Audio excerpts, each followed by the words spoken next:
Bonjour à tous, bienvenue à Boisvert Radio. Aujourd'hui, c'est l'émission numéro 37 de la saison 2 de Boisvert Radio. Mon invité ce soir est Alex Dubois. Alex est un gardien de but qui joue avec les Stingrays de la Caroline du Sud dans la Ligue East Coast. Malheureusement, il est blessé présentement, mais les Stingrays sont en finale des séries. C'est un ancien de la LHMQ qui a évolué d'abord avec les Cataractes de Shawinigan, puis avec les Wildcats de Moncton. Il a remporté la Coupe Memorial en 2012 avec Shawinigan. Après son stage junior, il est allé jouer avec l'Université du Nouveau-Brunswick et il a fait le saut chez les professionnels après son stage universitaire. Alex Dubois, bienvenue à Boisvert Radio. Comment vas-tu? Yes, ça va super. Merci de m'avoir. Yes, ça fait plaisir. Commençons par le commencement. Parlons de tes débuts là, dans le hockey. D'abord, comment Alex Dubois commence à jouer au hockey? En fait, ça a commencé, j'avais l'âge de 4 ans. Ma première année, j'étais un joueur.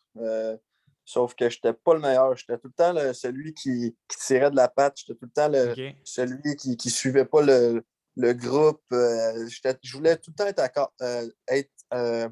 être pas dans le. C'est ça, je voulais être comment je peux dire? Je voulais pas être dans le groupe, je voulais pas être pris par, tu sais, être pogné et tout. Donc, on a décidé, pourquoi pas m'essayer dans le gardien de but. Ouais. Puis, tu sais, mon père, c'est un gardien de but aussi. Puis, tu sais, c'est sûr que l'ajustement a été facile. Mon père a su comment, tu sais, m'acheter mon équipement et tout. Fait qu'à l'âge de 4 ans et demi, quasiment 5 ans, j'ai fait tout de suite le saut comme un gardien de but.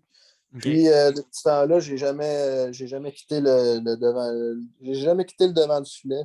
J'ai tout le temps été un gardien. Moi et mon père, mon père me poussait vraiment à être un bon gardien. Puis, c'est de là que ça a commencé. Puis, je sais pas, j'ai été fasciné à l'âge de 5 ans par le gardien de but. Puis, j'ai jamais arrêté. OK. Excellent. Tu es natif de Mascouche. Raconte-moi ton hockey mineur dans cette région. Euh, oui, exactement. Je pense que je suis né à Anjou, mais ensuite on a déménagé à Mascouche. Puis, OK. exact. J'ai joué mon hockey mineur à Mascouche pour les voyageurs, les voltigeurs, les éperviers. Écoute, c'est des belles Il y a pas mal de années. noms là-bas, Ouais, ouais, exactement. hein? Écoute, il y a les maraudeurs aussi dans le temps. Ouais. Que ça, il y a eu beaucoup de noms. Ouais. Euh, Dans le fond, c'est ça. Moi, j'ai fait les MAG 3 à Mascouche, le 1, 2, 3. Ensuite, j'ai été novice B, ensuite novice A. Ensuite, Atome 2B, 2 ans d'affilée. Ensuite, Piwi 2A, Piwi 2A. Ensuite, c'est ça. Le Piwi 2A, j'ai fait le saut à Lanaudière, à Repentigny.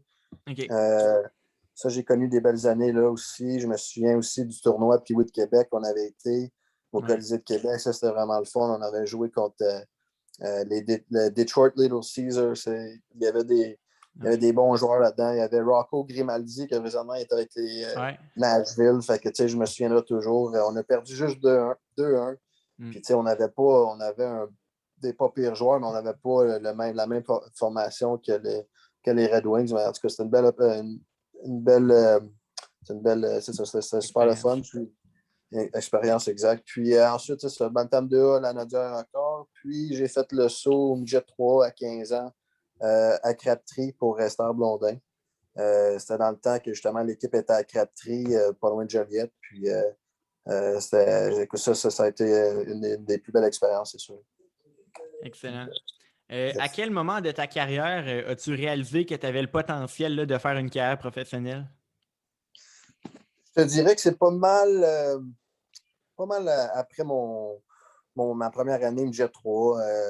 À 15 ans, faire le Midget 3, déjà là, c'est bien. Oui. Puis là, ben, tout de suite après cette saison-là, il y avait le repêchage junior majeur, puis je me disais, je veux me faire repêcher. Puis j'étais chanceux, j'étais quand même classé dans les 2 premières rondes. Puis c'est de là que je me suis dit, ben, let's go, si je fais partie de ces 50 ou des, je sais pas combien que les 2 premières rondes, c'est à peu près les 5 meilleurs joueurs, ben écoute, je vais continuer de m'améliorer, je vais travailler fort. Puis c'est ça. Là, j'ai été sélectionné 9e overall par Shawinigan. Puis c'est pas mal là que ça a commencé le rêve de joueur de hockey. Là. Un coup, j'ai mis les pieds à Shawinigan, c'était parti. Je voulais vraiment je vais être un joueur de hockey. Puis, mon père, il a joué aussi dans le junior majeur quand il était jeune. Donc, mon père, moi, c'est mon idole. Fait que je voulais faire exactement ce qu'il a fait. Puis j'ai été chanceux, je l'ai fait. Puis c'est ça, c'est à partir de là. Good. Comment décrirais-tu ton style de gardien de but? Ben moi, je suis un petit gabarit. C'est plate à dire. J'aurais Ouais. aimé ça être un Un peu plus grand. prototype NHL, 6 et 2, tu sais. Sauf que moi, j'ai d'autres aptitudes. Je ne suis pas le plus grand, mais je suis capable de dire que je suis un des plus vite. Je suis capable de me déplacer extrêmement vite. Donc, je suis un gardien qui. Oui, OK, je suis 5 et 11 à peu près, ça, sauf que je suis quand même assez large comme gardien de but. Fait que je me considère comme un gardien athlétique qui se déplace, qui a un bon manière de rondelle aussi, j'aime bien. Puis j'aime dire que je suis un gamer aussi. Je pense que je suis un gardien d'émotion. Je ne suis pas juste un bloqué de rondelle. C'est les partisans. Moi, j'aime dire que quand que je gauche, je donne un show. Honnêtement, c'est plate OK. à dire, mais c'est dans moi. Je me dis Ouais. pas, OK, je vais donner un show aujourd'hui. Non, c'est comme ça. C'est comme ça que j'ai appris à jouer. Puis je m'amuse. Puis si on peut comparer, c'est sûr que moi, mes idoles, c'est des gars comme Marc-André Fleury, des Jonathan Quick. Ouais. C'est eux, le fameux Carey Price, c'est le gardien parfait. C'est sûr que c'est un de mes idoles. Je me base un peu sur lui, c'est sûr. Mais j'ai pas le même gabarit. Fait que moi, c'est plus des gardiens actifs qui m'allument. Fait que j'aime dire que je suis dans ce moule-là. Là. OK. C'est bon. Quel est le meilleur conseil qu'un entraîneur t'a donné? Euh, je pense que ça serait d'Éric Veilleux à Shawinigan. Ça a été probablement mon premier coach qui m'a fait réaliser beaucoup de choses. Puis, dans le fond, il ne me l'a pas dit en mots, mais il m'a tellement appris de choses, comment être un bon professionnel. Puis, dans le fond, qu'est-ce qu'il m'a dit? C'est pas mal d'être vrai, de ne jamais tricher, de jamais faire les choses à demi-mesure. Puis, Eric, si tu y en donnais, il t'en donnait. Puis, Ouais. donc, c'est pas mal ça là, qui me vient en tête en premier. Excellent. Parlons maintenant de ton parcours là, dans la LHJMQ qui débute pour tout le monde avec le repêchage. Ben, pour tout le monde, pour la majorité des joueurs. Tu as été repêché, comme tu l'as mentionné tantôt, en première ronde, 9e au total par les Cataractes en 2010. C'est quoi le feeling de ce repêchage-là, de monter sur le stage, d'enfiler le chandail, de mettre la casquette de l'équipe? C'est quoi le feeling? Yeah, c'est un bon feeling.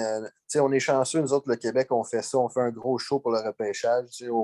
Dans l'Ouest et dans l'Ontario, eux autres ne font pas ça. Puis, c'est le fun. Tu as 16 ans, puis Ouais. tu vois beaucoup de joueurs. L'aréna est pleine.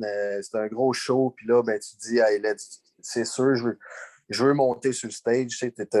Je veux vivre ce moment-là. Puis, moi, à ce moment-là, en 2010, j'étais classé début de deuxième ronde. Donc, j'étais OK, pas c'était un peu une totalement surprise. ben, un petit peu, tu sais, j'avais rencontré pas mal toutes les équipes. Je savais que j'allais sortir d'un 2 premiers gardiens de but, peut-être. Mais là, avec les autres joueurs et tout, j'espérais une fin de première ronde, Ouais. début deuxième. Mais écoute, en plus, qu'est-ce qui s'est passé aussi en 2010, je me souviendrai toujours. Shawinigan, ils ont callé un time-out pendant le. Ils ont repêché 8e, ils ont repêché Justin Haché, un bon défenseur. Puis ensuite, tout après, il y avait un autre. Je pense qu'il y avait une équipe, je ne me souviens plus quelle équipe, mais ils ont fait un time-out. Puis là, il y a eu une transaction de choix. Donc, écoute, là, il y avait un time-out, ça a duré à peu près 5-10 minutes. Puis là, tout le monde se regardait, bon, qu'est-ce qui se passe, qu'est-ce qui se passe. Puis là, il y avait tous les joueurs classés de 1 à 2. On était sur le parterre à l'aréna. Puis là, on se OK. regardait tout. Puis là, on se disait, qu'est-ce qui se passe? Puis là, il y avait du monde qui me disait, hey, c'est toi qui vas sortir. Je sais, oui, d'après moi, ils vont aller chercher un deuxième pick dans la première ronde. Puis il y a des rumeurs qui veulent un gardien. Puis tout. Là, j'étais comme, ben non, ben, je crois pas, mais j'espère. Fait que là, le time-out fini. On s'assit.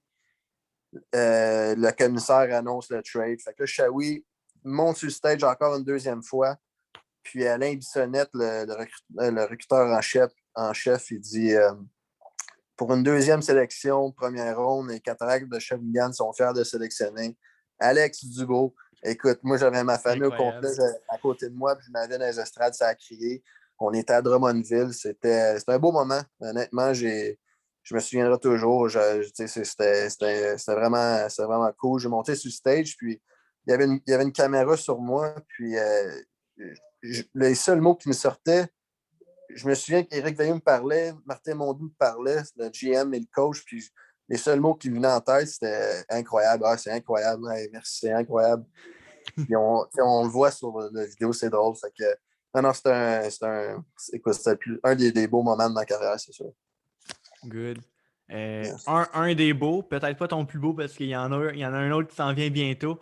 Mais juste avant, on va parler de ta première saison à Shawinigan. Ferrard, pour les gardiens, tu as fait l'équipe à Shawi à seulement 16 ans.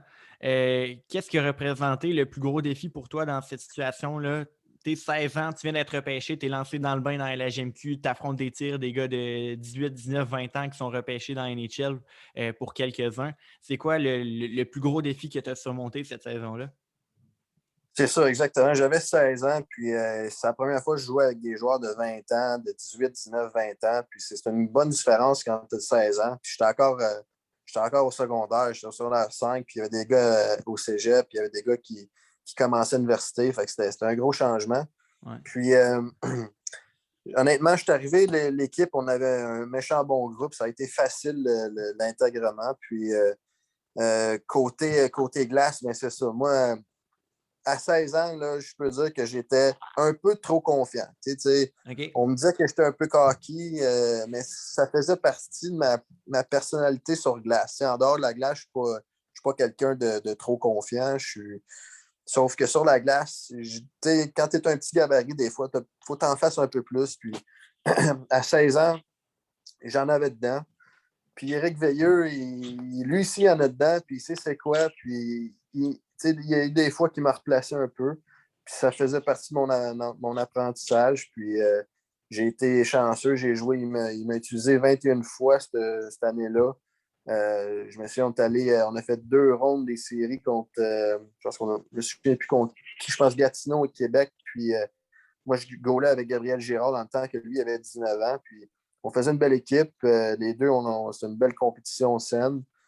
Puis c'est ça, à 16 ans, j'ai été chanceux, j'ai joué 21 matchs. Puis aussi, dans le milieu de cette année-là, je suis allé jouer un tournoi de Under 17, les moins de 17 ans, à Ouais. Winnipeg. Puis écoute, ça, j'ai fait partie d'une belle équipe. Il y avait des bons joueurs, des Charles Ludon et des compagnies, Mike Madison. Il y en avait beaucoup. Duclair était là aussi. C'était des bons, c'est ça, c'était des bons joueurs. Puis, c'est ça, j'ai eu une belle année à 16 ans. C'était vraiment le fun. Good. À ta deuxième saison dans la LHMQ, tu as remporté la Coupe Memorial avec les Cataractes. Raconte-moi là, cette saison mémorable qui s'est conclue par la conquête là, du plus gros trophée junior au Canada. Ouais, ça a été une année mouvementée. Écoute, Ouais. ça a parti. On a une belle année, une belle saison. Par contre, on est arrivé dans les séries, puis malheureusement, c'était pas moi qui ai joué. Moi, j'avais 17 ans, puis Gabriel, il avait 20 ans, donc c'était un peu normal que ce soit lui qui commence les séries. Puis il a commencé les séries. La première ronde, on a eu facile. Je pense qu'on a gagné en 4. Ensuite, on a joué en deuxième ronde contre Chicoutimi. Puis les autres avaient une très bonne équipe. Il y avait un gardien de but, Christopher Gibson, qui était solide. Ouais. Il y avait Pajot, qui était incroyable. Charles Puis, Hudon.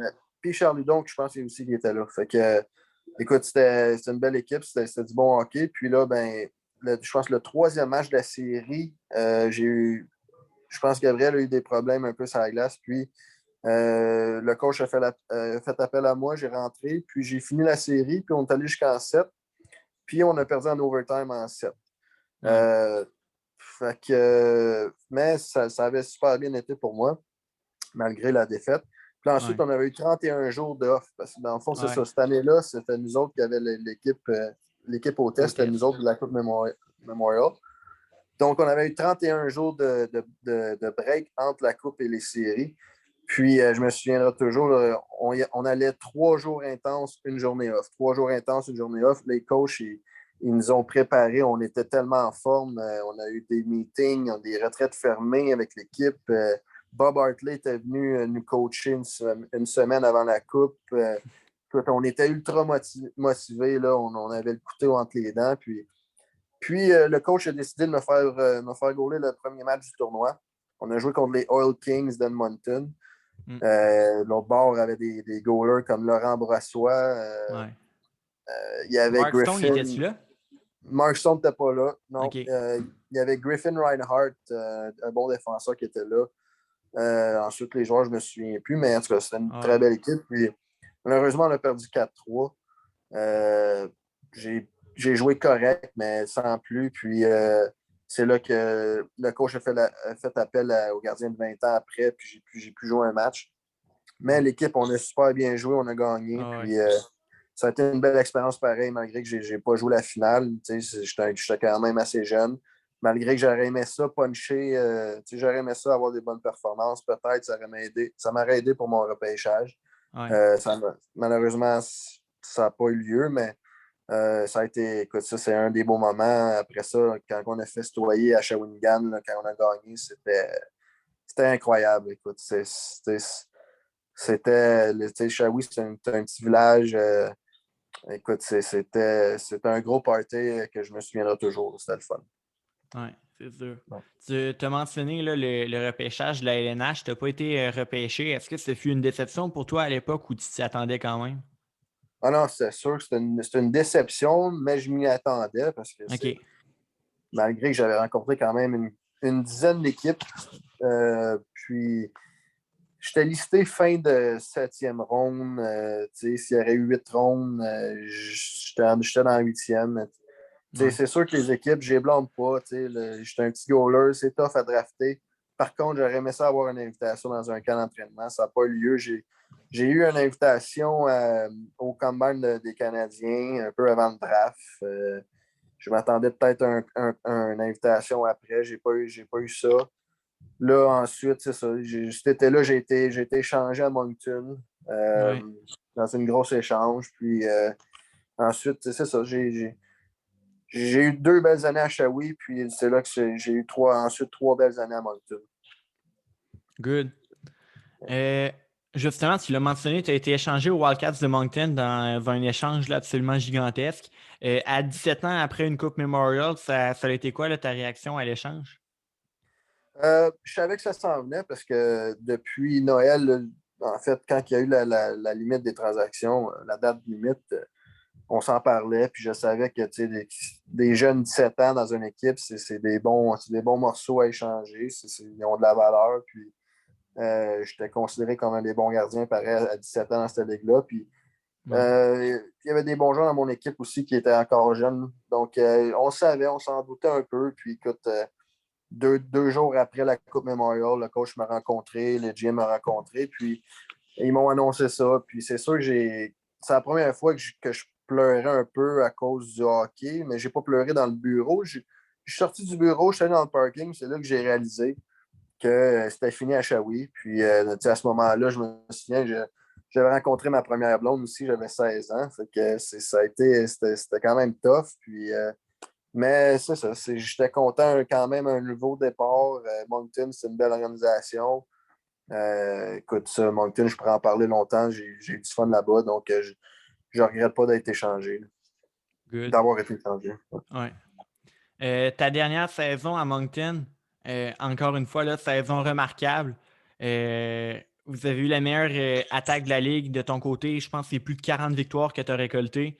Malheureusement, le train des remparts vous arrête en demi-finale. Parle-moi un peu de ta dernière saison junior dans le circuit Courteau. Comment tu as bouclé la boucle là, de ta carrière junior? Ouais, je pense qu'à mon année 20 ans, c'est là que j'ai vraiment été la meilleure version de moi comme gardien à cette époque-là. Ouais. Aujourd'hui, je suis pas mal un meilleur gardien, ça c'est sûr. Sauf qu'à Ouais. 20 ans, c'était pas mal ma meilleure saison. Euh, Écoute, des joueurs comme Connor Garland, Ouais. Barbachev qui était là aussi. Barbachev, c'est des joueurs uniques. Même l'année d'avant, on avait Dimitri Yaskin, que cette année, lui, il a fini le premier pointeur de la KHL. Ouais. C'est des gros noms, c'est des gros noms, c'est des gros joueurs. Puis j'ai été chanceux de faire partie de cette équipe-là. J'ai des bonnes amitiés au travers des années. Puis C'est ça, cette année-là, malheureusement, on n'était pas de taille contre Québec, honnêtement. Là, on ne fera pas de cachette. L'autre bord avait des Zach Fucal, Duclair, name it. Il y en avait beaucoup de bons Ah joueurs. ouais. Puis, il y avait des gros canons l'autre bord. Fait que ça a été tough pour nous autres, cette série-là. Mais malgré qu'on s'est quand même rendu en demi-finale, c'était le fun. Puis ensuite, c'est ça. Ça m'a aidé ensuite pour avoir un offre universitaire aussi après mon année 20 ans. J'ai assez bien fait pour que l'université de UNB vienne appeler chez nous. Et puis, c'est là que j'ai accepté l'offre. Good. Avant de parler un peu de l'université, j'ai envie de parler un peu de. Dans le fond, au moment d'enregistrer, on est mercredi le 23. Vous allez voir Yes. le podcast jeudi le 24 et le repêchage de la LHGMQ débute vendredi le 25. Toi qui as joué 5 ans au niveau junior, quel conseil donnerais-tu là, aux joueurs là, qui vont être repêchés vendredi? Écoute, savourez chaque moment. Prenez rien pour acquis. Ça passe tellement vite. C'est cliché à dire que oui, c'est les meilleures années de ta vie, mais écoute, c'est rien comparable. C'est rien comparé au pro. Au pro, là, quand tu arrives dans le pro, c'est une business. Puis c'est tough à dire, mais tu es un numéro. Puis, tu sais, tandis que du junior, tu as une fraternité avec les gars, tu as une chimie d'équipe que tu retrouveras. Tu peux retrouver ça un peu à l'université, mais dans le pro, c'est dur à retrouver parce qu'il y a tellement de Ouais. compétition, puis la business, puis l'argent et tout. Dans le junior, là, c'est des beaux moments avec la ville et tout. Moi, je leur dirais de profiter de la ville, profiter de l'amour des partisans, profiter du hockey à tous les jours, essayer de bien manager l'école et le hockey. Ça vaut la peine. Puis, c'est vraiment les plus belles années de ta jeunesse. Puis c'est ça, savourer le moment. Good. Après ton parcours junior, tu as pris le chemin de l'université au Nouveau-Brunswick. Pourquoi ce choix? En fait, j'avais un lien avec le GM de Moncton, c'était Roger Shannon, que lui, c'était OK. aussi le GM à UNB. Ah, J'avais une connexion là. Puis UNB, ben, ils sont reconnus pour être une puissance au niveau universitaire canadienne, ouais. surtout dans les maritimes. Donc, quand j'ai eu cet appel-là, tout de suite, ça a confirmé mon plan B. Parce que mon plan A, à ce moment-là, je voulais jouer pro, je voulais signer un Ouais. bon contrat, je voulais avoir une invitation dans un camp d'entraînement NHL. Euh, j'ai eu une invitation au camp de développement de Montréal. J'ai super bien fait au camp. Honnêtement, j'ai eu je pouvais pas faire mieux, je pense. J'ai eu des bons commentaires. Ensuite, il y avait des pourparlers d'aller jouer, d'avoir un contrat dans la East Coast affilié avec Montréal, mais je trouvais que ça ne valait pas la peine d'accepter cette offre-là, puis d'annuler le full scholarship à Ouais. UNB. Écoute, donc j'ai tout de suite j'ai accepté l'offre à UNB, puis ensuite j'ai eu 4 années incroyables. Justement, parlons-en de ces 4 années-là. Le circuit universitaire de hockey au Canada est encore méconnu. Mettons, qu'est-ce que tu dirais à quelqu'un qui pense s'engager, dans le fond, à un joueur de la LHGMQ, par exemple, qui pense s'engager dans le circuit universitaire, mais qui n'est pas encore sûr? Mettons, c'est quoi les gros avantages là, d'aller jouer pour une université comme UNB? Ben, en fait, c'est sûr que si tu vas jouer à UNB, tu t'en vas là, excusez-moi, il y a une petite affaire. Ouais. Dans le fond, si tu t'en vas jouer à UNB, écoute, tu sais que tu t'en vas jouer dans une bonne équipe et tu sais qu'il va y avoir beaucoup de compétition. Fait qu'il faut que tu sois prêt à accepter un rôle et il faut que tu sois prêt à compétitionner à chaque jour parce que honnêtement, c'est les meilleurs qui sont là.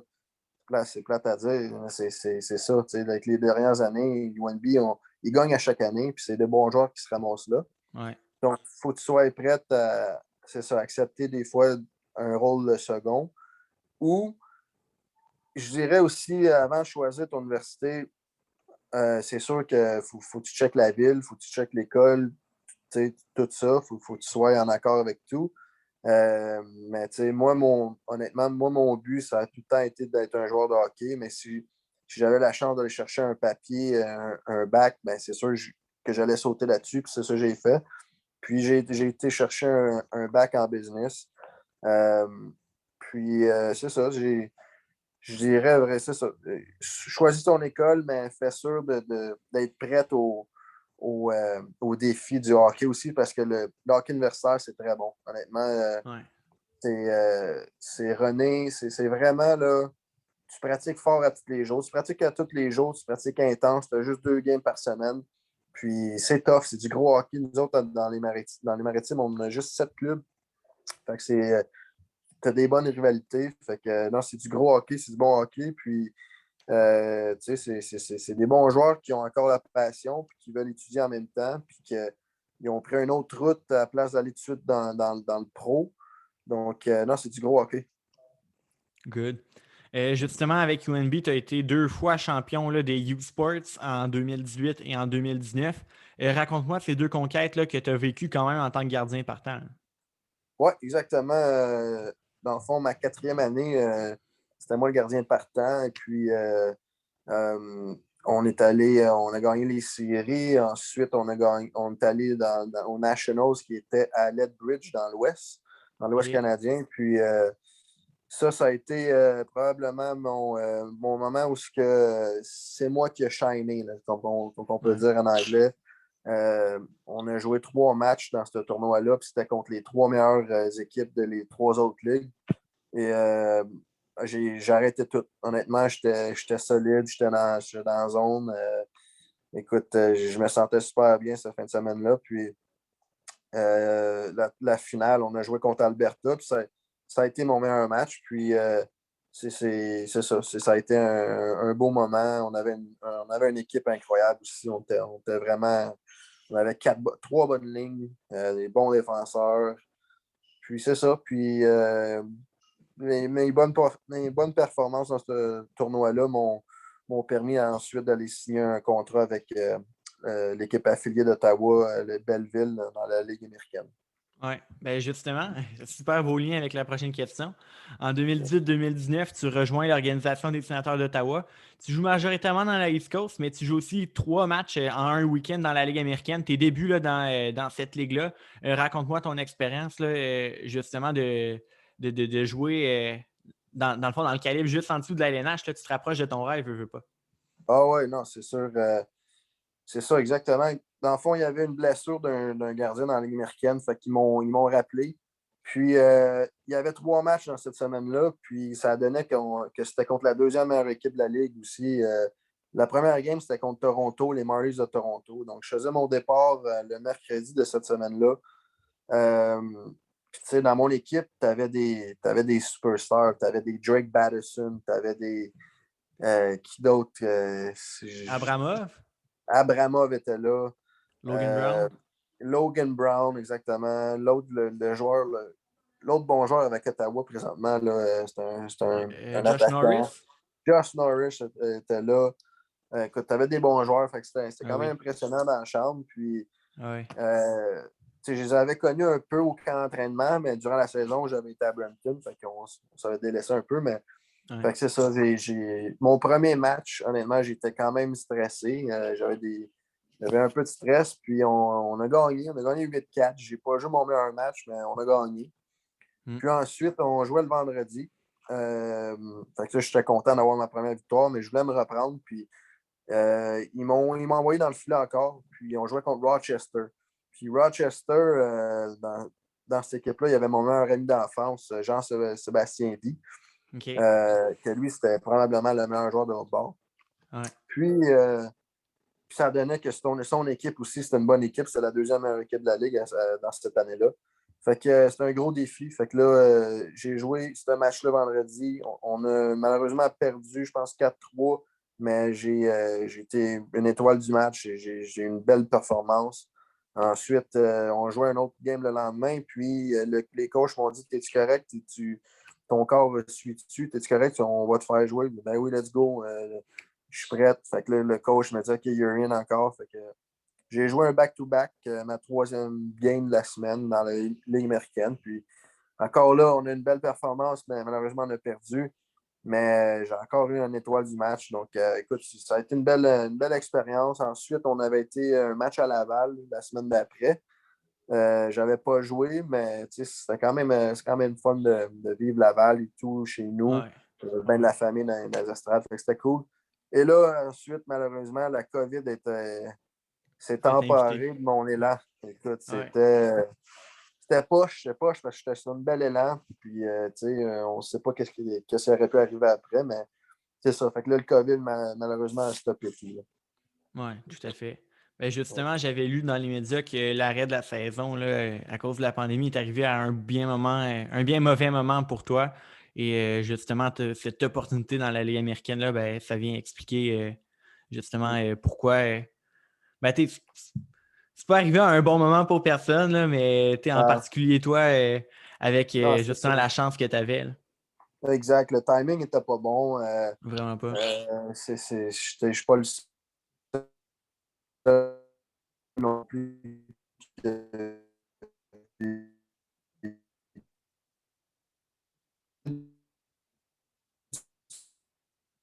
Moi, ça m'a.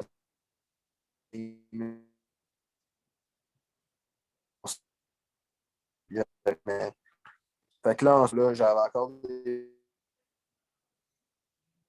un autre contrat avec eux, mais malheureusement, l'équipe aussi m'ont dit là, comme ils ont fait un arrêt de concert. Puis là, ben, tu as eu.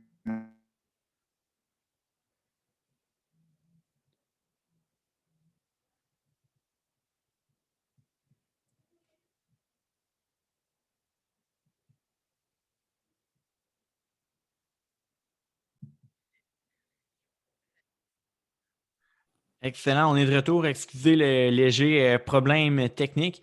On est de retour. On parlait du fait là, que justement, l'arrêt là, en raison de la pandémie, de tous les sports mis sur pause, ben, est arrivé à un moment là, particulièrement là, mauvais pour toi, étant donné que justement, tu avais ta chance là, dans la Ligue américaine. Là, tu t'étais rapproché du rêve de tous d'aller dans la LNH. Oui, exactement. Ça a été un mauvais timing, comme on disait. Puis, j'avais encore des bons pourparlers après cette saison-là avec Ottawa. J'avais un bon meeting de fin de saison avec toute l'organisation des sénateurs, le GM, Pierre Dorion, tout, le coach et goaler. Puis les autres, ils ont été très satisfaits, qu'ils m'ont dit. Puis ils m'ont dit qu'elle allait vraiment rester en contact avec mon agent, Nick Riopel. Puis malheureusement, l'équipe de la East Coast a fait un arrêt de concession. Puis ensuite, ben, à cause de la pandémie, il y avait les équipes canadiennes pouvaient pas jouer pour pour un bout. Donc, ça a été Ouais. compliqué. Puis, j'ai manqué cette opportunité-là, mais je suis certain, là, moi, je suis un gars positif, puis je suis certain que je vais avoir une autre opportunité bientôt. Oui, parce que là, la saison, dans le fond, qui a terminé pour toi un peu avant le début des séries, tu l'as passé avec les Stingrays de la Caroline du Sud. Ça, c'est un club qui est affilié aux Capitals de Washington et aux Bears d'Hershey dans la Ligue américaine. Euh, Cette saison, justement, tu as quand même connu beaucoup de succès avec les Stingrays. Parle-moi un peu là, de ta saison. Tu as été gardien partant, je pense. Fait que justement, tu t'es encore re-rapproché de la Ligue américaine. Oui, exactement. En fait, j'ai été chanceux. C'est ça. Dans le fond, j'ai signé avec South Carolina en, en début de saison là, que la East Coast allait reprendre. Puis je voulais jouer au hockey, donc je voulais pas attendre. Je voulais pas attendre chez nous à rien faire. Donc Ouais. j'ai décidé de prendre ce défi-là et d'aller à South Carolina, qui est une place incroyable. Donc j'ai joué là, commencé un bon début de saison. Puis ensuite, il y avait le camp d'entraînement des Bears d'Hershey. J'ai réussi à avoir l'invitation d'aller dans ce camp d'entraînement-là. J'ai commencé l'année en fait là-bas aussi. J'ai malheureusement pas joué de match, mais j'ai assisté à beaucoup de matchs en arrière du banc. Ben, à 4 matchs. Puis je pense en plus que le coach m'avait dit que j'allais jouer un match dans les prochains jours. Puis là, mais, malheureusement, j'ai été renvoyé dans l'East Coast dans la même semaine qu'il me l'a dit. Puis c'est OK. là qu'après, j'ai joué beaucoup de matchs à South Carolina pour les Stingrays. Ouais. Euh, J'ose dire que j'ai eu une belle saison. J'ai eu quand même des bons chiffres. On avait une belle équipe, mais on cherchait un peu comme équipe durant la saison. On avait des up and down. On avait beaucoup de joueurs de finesse, donc on voulait vraiment beaucoup de scorer de but. Puis la défensive c'était un peu dur. Fait que, il y avait beaucoup de chances de marquer. Puis c'est ça, la East Coast, hein, c'est vraiment c'est une ligue offensive. Il y a beaucoup de breakdown en défense. Puis c'est tough pour un gardien de but d'avoir des excellents chiffres dans cette ligue-là. Ouais. Donc, fait que, non, mais je suis satisfait de ma saison. J'ai joué beaucoup de matchs. Puis malheureusement, un mois avant les playoffs, j'ai été blessé. Je me suis blessé la cheville. Ça a été un autre mauvais timing, un autre malchance qui est arrivé, dans le fond. Fait que j'ai manqué la fin de saison. Puis j'ai manqué toutes les playoffs. Présentement, je suis à Montréal. L'équipe m'a renvoyé chez nous pour aller voir mes docteurs, pour commencer à me rétablir de ma blessure. C'est plate. Je suis content pour les joueurs. C'est le fun. Sauf que j'étais dans les estrades quand on gagnait. Puis le temps était long. Puis là, je suis fier de mes boys de South Carolina qui se sont rendus jusqu'en finale. C'est un exploit. En fait, on était à 6 games. On était à 6 victoires de faire les playoffs. Il fallait absolument toutes les gagner. On a réussi. On a éliminé la première équipe de la Ligue en première ronde. Ensuite, on a gagné la deuxième ronde. Puis là, ben, les gars sont en finale. Fait que, Ouais. en plus, en plus, l'équipe joue contre Fort Wayne, qui était ma première équipe dans la East Coast. Que quand j'avais fini Ouais. mon année d'université, j'avais joué là Ouais, en 6 2010. matchs. J'avais adoré mon séjour là-bas. Puis, ça aurait été une belle opportunité de jouer contre eux autres, mon ancienne équipe, mes anciens coachs, des anciens joueurs avec qui j'ai joué. Puis, malheureusement, ça ne se passera pas, mais je vais encourager à distance. Puis, c'est poche un peu qu'est-ce qui est arrivé dans ma fin de saison, mais en même temps, j'ose espérer que j'ai assez fait cette année pour aller me chercher un autre contrat. Moi, mon but, c'est d'aller chercher un contrat de Ligue américaine encore une fois. Euh, J'espère que Hershey, j'ai encore des bons commentaires, mais écoute, c'est dans les mains de mon agent présentement. Puis j'ai ultra confiance en Nick Ropel. C'est vraiment, je pourrais en parler longtemps de Nick Ropel. C'est mon agent, c'est mon mentor. C'est un exemple pour moi. Écoute, Ouais. j'admire ce bonhomme-là. Puis c'est ça. J'espère qu'on va aller loin, moi, puis lui, ensemble. Excellent. En terminant, justement, portons-nous un peu vers ton futur, là. Qu'est-ce qui t'attend l'an prochain? Est-ce que l'Europe peut être une option là, à un moment donné ou à un autre là, dans les prochaines années? Et aussi, justement, tu as un bac en business. Qu'est-ce qui pourrait t'attendre éventuellement dans ton après-carrière? Ben, si on parle de l'après-carrière, c'est sûr que j'ai un bac en business, mais c'est tellement vague, le business, Ouais. mais c'est un bon plan B. Au moins, j'ai ça. Mon père a une bonne compagnie de nettoyage de ventilation qui marche depuis 25 années, les dernières 25 années. Puis, écoute, je pourrais prendre ça, sauf qu'honnêtement, j'ai pas vraiment une option fixe pour mon plan futur. OK. Présentement, je me concentre pas mal sur mon plan A qui est le hockey. Puis, je veux jouer le plus longtemps possible. L'Europe, un jour, va être une option. Je dirais pas que l'année prochaine, c'est une option encore. OK. Euh, je vais jouer mon année de 27 ans. Donc, c'est sûr que je commence à être un peu, pas vieux, mais dans le hockey, quand tu approches la trentaine, c'est sûr que quand tu n'es pas jeune. Il en reste moins Ouais. qu'il en restait. Donc, pour l'année prochaine, comme j'ai dit avant, j'aimerais ça signer avec une équipe de la Ligue américaine. Puis, j'ose espérer que j'ai des bonnes connexions avec Hershey, South Carolina. J'aimerais ça revenir à cette place-là. J'ai adoré mon séjour là-bas, mais écoute, s'il y a une autre opportunité qui se présente, écoute, je vais sauter là-dessus, c'est sûr. J'adore voir que Trois-Rivières va avoir une nouvelle équipe. Ouais. Euh, Ça, c'est très encourageant pour les Québécois ici au Québec. Euh, c'est sûr que l'équipe va être compétitive. C'est sûr qu'on aura une bonne équipe. Ça va être le fun de voir ça. Puis, écoute, c'est ça, c'est une belle place, Trois-Rivières. Moi, à Shawinigan, je connais bien la place. Donc, Oui. ça serait une belle, une belle place à jouer, c'est certain. Ouais. Mais c'est ça. Donc, moi, l'année prochaine, c'est ça mon but. Je veux jouer. J'aimerais ça jouer dans les ligues américaines, c'est sûr, mais on va écouter, puis we'll see. Excellent. Donc, ça fait le tour. Alex Dubois, merci beaucoup d'avoir accepté mon invitation et d'être venu à Boisvert Radio. Ah, pas de trouble. Merci de m'avoir. Ça fait plaisir. Excellent. Je te souhaite un prompt rétablissement pour ta blessure et le meilleur là, pour le suite de ta carrière, là, ce que tu souhaites. Un contrat dans la Ligue américaine l'an prochain. Yes, gros merci, Charles. J'apprécie. Merci à vous aussi, chers auditeurs, d'avoir été à l'écoute ce soir. Je vous invite à suivre Boisvert Radio sur Facebook et sur Instagram. Si vous êtes sur YouTube, là, les liens sont dans la description. Et sur ce, je vous dis à la semaine prochaine pour une nouvelle émission à Boisvert Radio.